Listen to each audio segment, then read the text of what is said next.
Bismillah ar-Rahman ar-Rahim. Hello, everybody.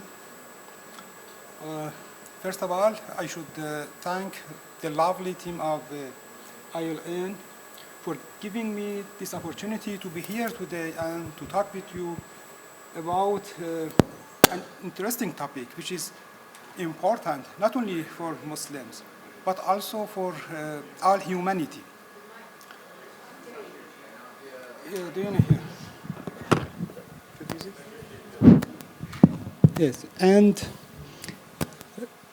it is the matter of justice. However, I don't want to talk about justice from a general philosophical, social, economic, or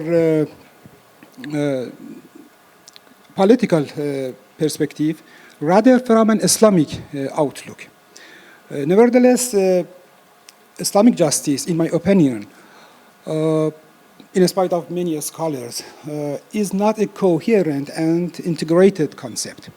When we talk about Islamic justice, we should divide it at least into 4 types: Quranic justice, theological justice, Islamic ethical justice, and jurisprudential justice. And today, I'm going to focus only on jurisprudential justice. My presentation consists of 4 main parts. The first part addressed briefly some definitions of jurisprudential justice. Following this, I will address the application of justice in fiqh. These 2 parts have actually a preliminary role for the third part, which is essentially the main part of the presentation, and it is the characteristics of jurisprudential justice. And then I come to conclusion. Okay, let's begin with definitions. In Islamic jurisprudence, there are multiple definitions of justice. However, all of them are closely related to one of these following definitions. The first one is this definition: a just person is someone who is free, Muslim, mature, and sane. He does not commit major sins, does not persist in committing minor sins, and does not forsake dignity out of habit in most cases. This definition belongs to Imam al-Shafi'i, and many fuqaha agree with this definition. The name of a group of them has been mentioned here. They are from all Islamic schools of law. Important is that in this definition, the conditions and the practical aspect of justice are highlighted. The second definition belongs to Al-Ghazali, Abu Hamid Muhammad Al-Ghazali. He says justice is a firm attribute, malaka, in a person's existence, which makes him always have piety and dignity to the extent that people trust his honesty. Al-Ghazali and his supporters emphasize the internality of justice as an attribute. So far, so good. Now, in order to more clarify the concept of justice, it is necessary to review the application of justice in fiqh. Fuqaha have mentioned justice in many and diverse cases. They say justice is necessary, for example, for the leader of the congregational prayer, muazzin, collector, distributor, and deserving person of zakat, eyewitness, deputy to search for water, for ablution before salat, deputy in performing hajj, investigator of the missing husband, and istijari prayer. Of course, there are more cases than these. We can categorize all of them in 5 groups. The first one is al-ibadat, or the acts of devotional worship, in 5 chapters: pray, purity, alms tax, fasting, and holy rites. al-mu'amalat, or transactions, in 3 chapters. Some contracts of sale, endowment, and wills. Fiqh al-usra, or family jurisprudence, in 3 chapters: marriage, custodianship, and physiognomy. Qidava, or judgment, in 3 chapters: judge and his assistant, testimony, and executing the prescribed penalties. And the last one, vilayat, or guardianships, in 2 chapters, in ijtihad for mujtahids and muftis, and other kinds of guardianships.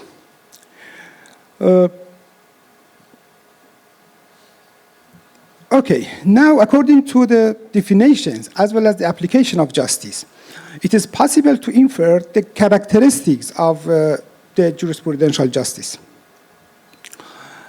For this end, to get a comprehensive and deep understanding, the features are examined in the following 6 areas of justice: conditions of justice, subject of justice, agent of justice, structure, scope, and control mechanism. Logically, we should start with the conditions of justice. By summarizing the definitions mentioned by fuqaha, it can be highlighted that justice has some prerequisites and some requirements. Prerequisites are of 2 types: volitional and involuntary. Volitional, like being Muslim, and involuntary prerequisites are of 2 types: physical and psychic.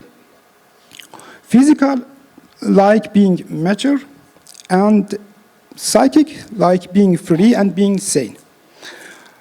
Justice has some requirements too, as I said. These are also either physical or psychic. Physical, like fulfillment of religious obligations, forbidding acts of oppression, preventing from innovation in Islam, not forsaking dignity, having piety, and avoiding sins. Psychic, such as having the attribute of justice, having no doubt about Islam, and not having boldness for sin. Okay, what are the characteristics of conditions of justice? As fuqaha have said, only a Muslim can be just. Therefore, first of all, it is religious. Being religious means that justice in fiqh is not based on purely rational foundation, as it is not based on general and beyond religious ethical values and norms. Second, justice is a firm attribute in a person's existence. It means it is a feature in the soul. Put differently, justice is partly a particular kind of being. Third, it is conditional on practice. It is conditional on religious actions and manifestations. I mean performance of obligations and avoidance of prohibitions. Okay, the next examined area is the subject of justice. Having in mind the examples of necessity of justice, like informing others about the purity or impurity of water, performing hajj or pray on behalf of others, trustee of an orphan's property, etc., we can say that its subject is concrete. It means that subjects of justice are not abstract concepts. In fiqh, one does not hear about highly abstract concepts such as social justice, restorative justice, administrative justice, corrective justice, cultural, environmental, global justice, and something like that. The subjects are specific and not open and arguable. And they are private and not public. The next examined area is the agent of justice. It is individual. Throughout entire fiqh, one cannot effortlessly come across cases in which justice is justice in a group, institution, organization, or a structure has been addressed. And agent of justice is conditional. He or she should be Muslim, mature, free, sane, and not a sinner, as I said before. The next analyzed area is the structure of justice. Here I should first mention the structural components. According to the definitions and conditions of justice, I should say that it consists of three components. The first one is belief, namely to say Islamic faith. The second component is a kind of being, that is to say an existential attribute. And the third one is action, I mean practicing Sharia. Okay, the characteristics of this structure are as follows. It is very synergistic.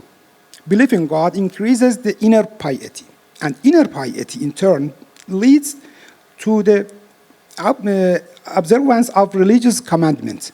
This relation also operates in reverse. The structure is intra-individual. All components are inside the same individual. In other words, the justice of an individual is not influenced by any third party. It is a priori. Justice takes precedence over actions or decisions making. The structure is not self-sufficient. Being a Muslim, having inner piety, and not committing sins do not suffice for a person to be considered just in a non-jurisprudential context. And the structure is highly exclusionary. Being Muslim excludes all non-Muslims. Having inner piety removes all Muslims who lack the subjective virtue of piety, and not committing sins eliminates all those who are Muslims but commit sins in practice. The fifth analyzed area is the scope. Let us first quickly compare included and unincluded scopes. As mentioned earlier, justice is considered necessary in devotional worship, a few kinds of transactions, some parts of family jurisprudence, guardianships, and legal affairs. However, there are some scopes in which justice is not required. Relationship between men and women, ownership of mines, ownership of treasures, owning a slave, hunting and slaughter, revivification of dead land, enjoining the good and forbidding the ill, and various economic transactions such as مغارسة, إجارة, كفالة, مزارعة, حوالة, etc. Okay, now, what is the characteristics of the scope of justice? It is obviously incomprehensive. And the last analyzed area is the control mechanism. First, I should point out that according to Sharia, the proof of an individual's justice or the control mechanism of justice can take place through various methods. These way are awareness of a person's behavior and conditions due to proximity, travel, interaction, or some form of engagement with her or him. Acceptance of his or her word by a judge who only accepts the word of just people. Narrating a hadith from her or him by a just transmitter of hadith. The act of righteous mujtahid according to his or her news. Testifying of two people to her or his fairness with citing a reason, and reputation of a person for justice and honesty in society. Now, the characteristics of control mechanism of justice. It is interpersonal. The justice of an individual is proved only for the person who is supposed to accept and react to his or her action, and not for any authority or other third party. It is self-supervised. There is no external supervision of justice. It is a kind of ethical commitment. For not being just, only an afterlife punishment is considered. Well, with this, we can come to the last part, namely the conclusion. Here, as a result of what I said so far, I would like to highlight the nature and mission of justice in Islamic fiqh. Of course, they are influenced by the structure. I said before that the structure consists of three components: Islamic faith, practicing Sharia, and existential attribute. Well, nature. Practicing Sharia using factors of characteristics such as conditions, exclusionary structure, and control mechanism give jurisprudential justice a religious formalistic nature. And formalism, with the help of non-comprehensive scope and the otherworldly control mechanism, give it the ontological, non-consequentialist nature. On the other hand, the existential attribute with characteristics such as private subject, exclusionary structure, individual agent, control mechanism, and non-comprehensive scope push the jurisprudential justice toward a non-social orientation. And the non-social orientation grants it a non-utopian nature. And finally, the combination of this structure, characteristics, and nature give the Islamic jurisprudential justice an aim called individual good. Thank you very much for your attention.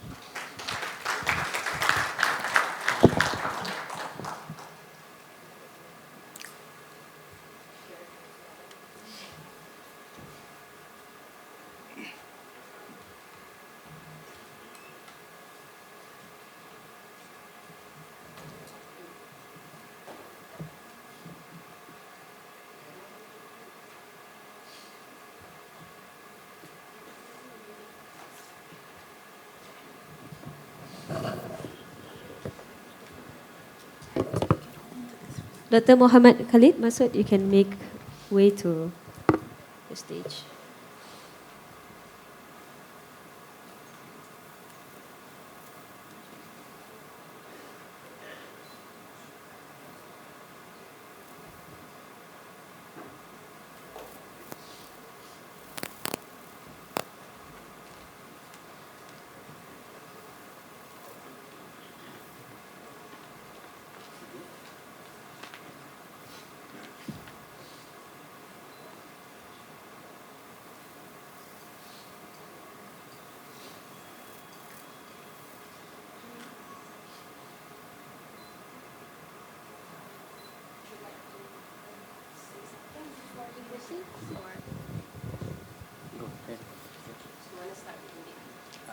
This to the chair.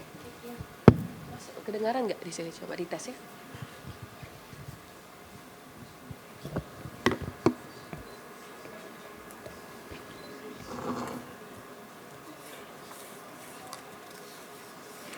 Assalamualaikum warahmatullahi wabarakatuh.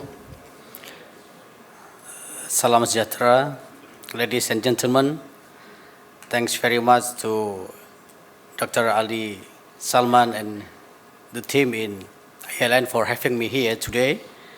This is my second participation in ILN conference, which is the first time was in Turkey last year, and I was impressed by the ILN conference.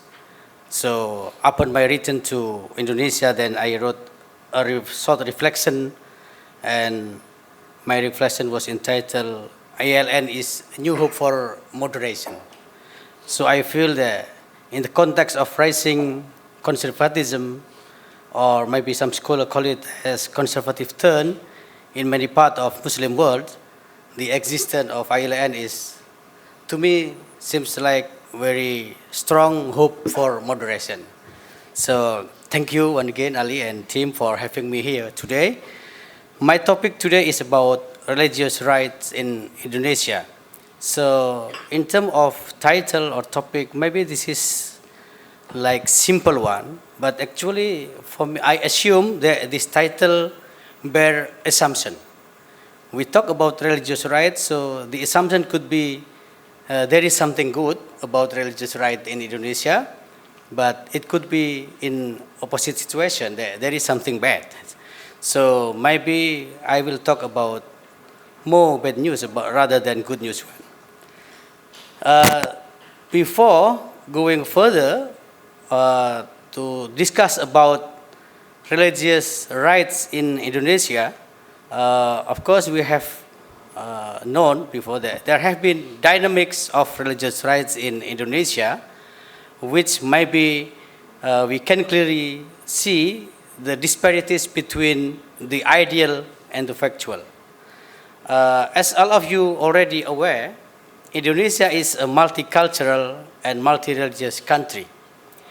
Within this context of multiculturalism, Indonesian Constitution, which call in our language as Undang-Undang Dasar 1945 or the Constitution of 1945, acknowledge six religion as the not official religion, but maybe we can need more. Six religions are officially acknowledged by our constitution. Those religions are Islam, Catholicism, Protestantism, Hinduism, Buddhism, and Confucianism that was officiated during the presidency of Abdurrahman Wahid. So it's quite recently. Islam constitutes a religion with major followers at around 87% today. As majority, Islam in Indonesia is not monolithic. Rather, it consists of diverse variation of ideology and orientation. To name a few, we can name some orientation. For example, we can find traditionalist and modernist groups, conservative and progressive tendencies, or fundamentalist and liberal inclination. The official acknowledgement of six religions by constitution is then followed by the establishment of a ministry called Ministry of Religious Affairs that govern religious matters for Indonesian religious people. In the context of Muslim, for example, it governs such affairs from zakat to pilgrimage management, from the determination of religion-based public holidays until the decision of when puasa and hari raya are observed. So all these kind of things are managed by the Ministry of Religious Affairs. Up to this point, then another question comes to the fore. If the case is so, is Indonesia an Islamic state or at least religious-based state? In defining this term, what is called by religion-based state, we at the first time we have to address what actually called by religion-based state. In this context, I will follow the line that to be qualified as a religion-based state, a country or a state must meet three criteria. Namely, the first one is that a state has an official religion. The second one is that the source of law is the scripture of the respective official religion. And the last one is that the power of the state is held by religious leaders. Using this parameter, Indonesia is not a religious-based state, I would say so.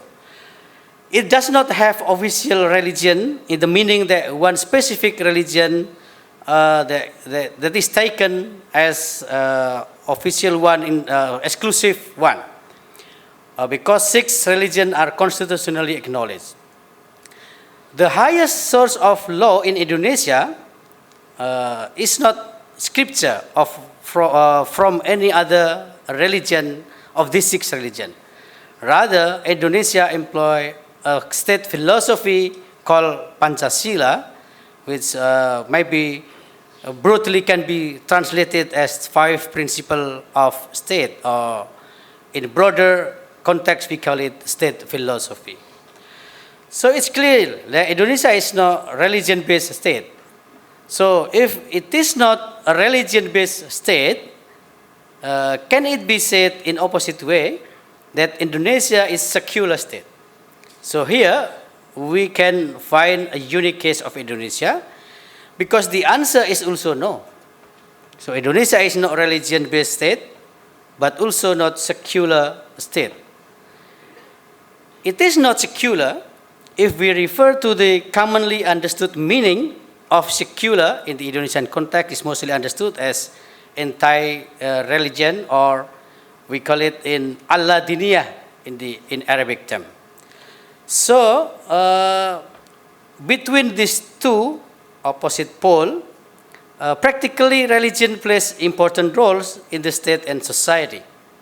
In this context, at least 5 respects religion plays a role in Indonesia. The first one, religion serves as basic moral values and philosophical foundation of the state philosophy of Pancasila I mentioned before. Religion also serve as moral inspiration for some of the state regulation. The third one, religion manifests in political parties. Religion-based organization, we have some big one and usually play as pressure group even for political policy and political decision. And the last one is dual roles of religion in peacemaking, because religion can be the source of conflict, but religion can be also be understood as a source of peace. So I have mentioned briefly about how religion are managed in Indonesia, namely the constitutionally those 6 religions are acknowledged by state. In more detail, here are some facts about diversity of religion governance. The first one, the state of philosophy, Pancasila, is seen or believed by the founding fathers of the Republic as a crystallization of diversity, as it is resulted from long debate of diverse thought of the Republic founding fathers. The second one, the Pancasila consists of 5 principles, with divinity. The principle of divinity lies in the first place of the philosophy. So then we come to the question about, in this context of the broader context of Indonesian governance of religious diversity, so can we see any freedom of religion? Or is freedom of religion problem in Indonesia? The United States of America Embassy in 2022 released a report about freedom of religion in Indonesia, and the report said that the condition of freedom of religion in Indonesia, it can be documented that there were 333 actions violating religious freedom. This figure is a slight uptick from the 318 actions recorded in the previous year. Those actions include opposition against construction of place of worship, destruction place of worship, preaching prohibition, and accusation of blasphemy. The other problem related to religious right in Indonesia concerning with the protection of minority. The population in Muslim population in Indonesia is overwhelmingly Sunni, but there are some minority groups which include an estimate 1 to 5 million RCA. I don't know why the range is very wide from 1 to 5, but maybe refers to what the police have taqiyya, maybe, because Indonesian Sunni Muslim believe strongly that Shia Indonesia is quite big, but they apply taqiyya as the strategy, because the range is from 1 to 5. And then we have also minority of Ahmadis, estimate a total number of Ahmadi Muslim at around 200 to 500,000. And also we have Sikh population estimated around between 10 to 15,000. So this is the situation, but the protection of minority is a problem. If we take Ahmadiyya and Shia as a case, so we can see that interestingly, actors who involved in the infringement of freedom of religion is not single, but I rather identify three actors. The first one is state, include government, police, and even public schools. The second one is semi or quasi-state institution like Majelis Ulama Indonesia. And the last one is also, I don't know, is it a good term to call this group civil society? But what I mean is Muslim group who are conservative and they show tendency to rise in our Indonesian context today. So these three groups are actually actors for the infringement of freedom of religion. In terms of state, again, government, police, and school, public school, for example, the prohibition, not prohibition even, but the obligation to wear scarf or hijab in public school, of course, it's not a part of it is not part of the freedom of religion. So, up to this point, we can see that ideally, constitutionally, normatively, Indonesia has a very good concept of freedom of religion and how religious diversity is managed. But then in practical way, we can see so many dialectical relationship between Muslim group, majority and minority, and also between Muslim and non-Muslim religious group in Indonesia. Thank you very much.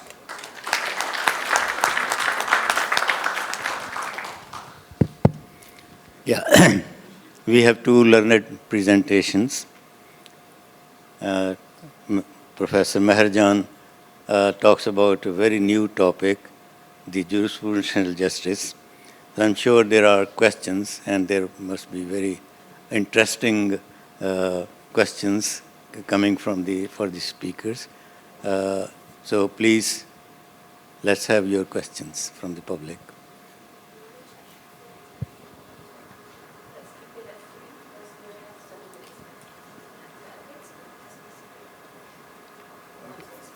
Okay, thank you. So very short question for two speakers. For Dr. Meheragan, you said that justice is not required, doesn't come under the scope of justice in the matter of owning a slave. Could you explain what you mean by that? Because I think that seems strange, that the issue of justice does not arise or is not required. And that will give us a better understanding of your whole conception of justice. Dr. Pradana, you said Indonesia is not a secular state. Okay, I can understand that Indonesia is not a secular state in the sense that it is anti-religion. But the other meaning of secular state, which you had stated there, is separation between religion and state. So why is Indonesia not a secular state in the second sense? Assalamu alaikum. I have three questions for Dr. Meheragan. First question is that so what do you mean by free? So when you're defining Imam Shafi'i's definition of justice, what is exactly the condition of being free meant? The other question is that if, let us say, a hypothetical scenario, if someone does not know about Islam, maybe they are in a place where they may have heard about it, the term, maybe they are in some Western countries, but knowingly or unknowingly they are meeting all other conditions, then can they be considered just? If not, then is this concept of justice really just towards those people? Because, I mean, they did not have an opportunity to learn about the faith in first place. And then, if someone is not just, are they necessarily unjust, or is there an intermediate category between just and unjust? that also exist. Okay, thank you, sir. My apologies. Before that, I need to remind that the session, we only have 5 minutes left for the Q&A.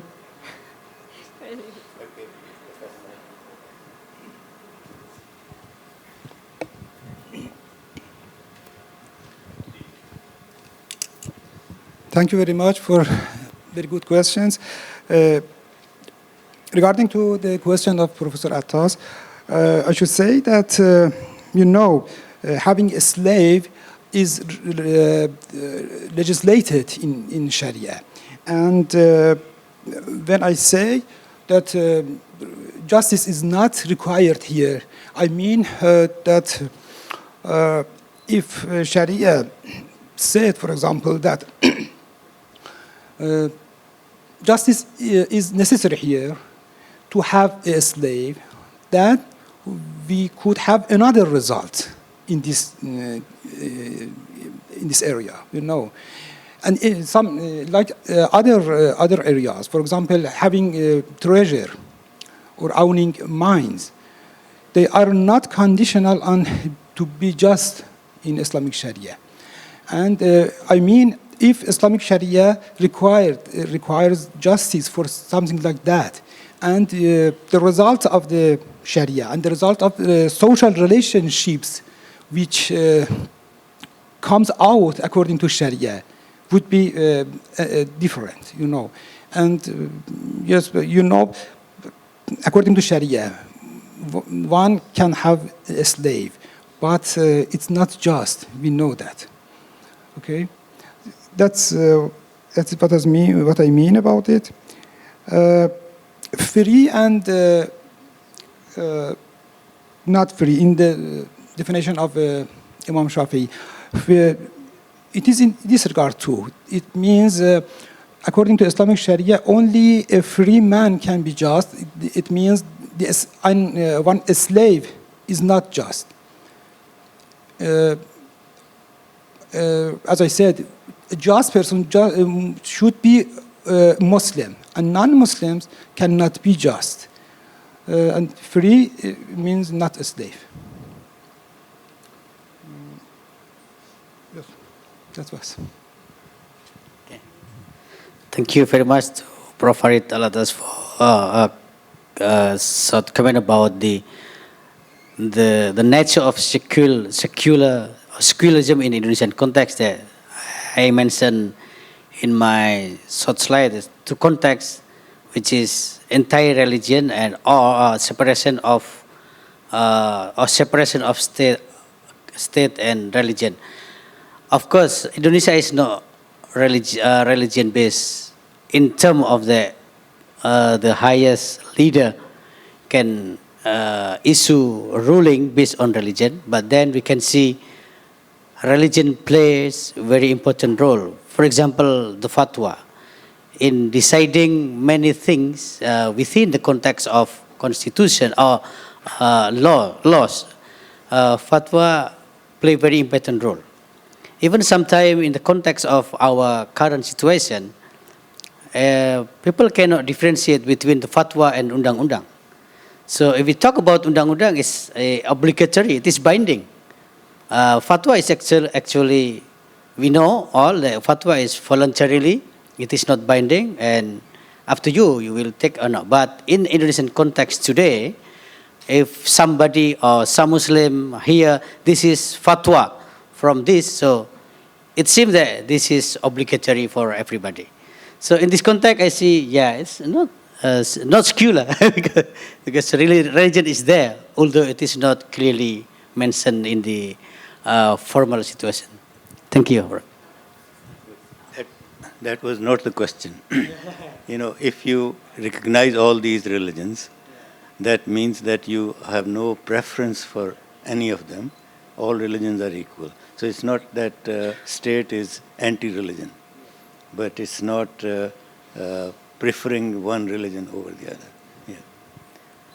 Any more questions or comments? Okay.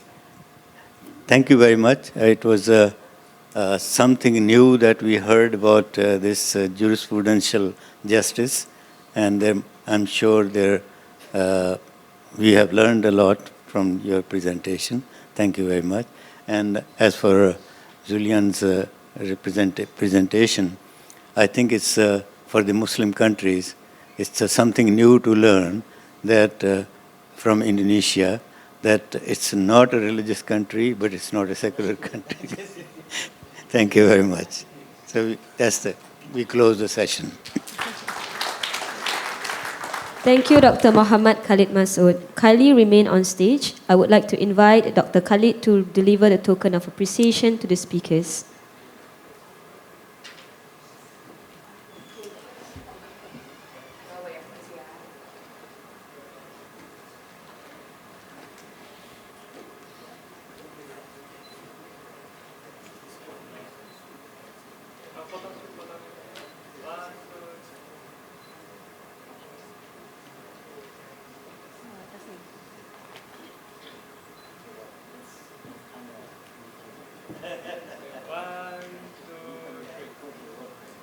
Can we have a group photo, guys? Group photo. Group photo, yeah.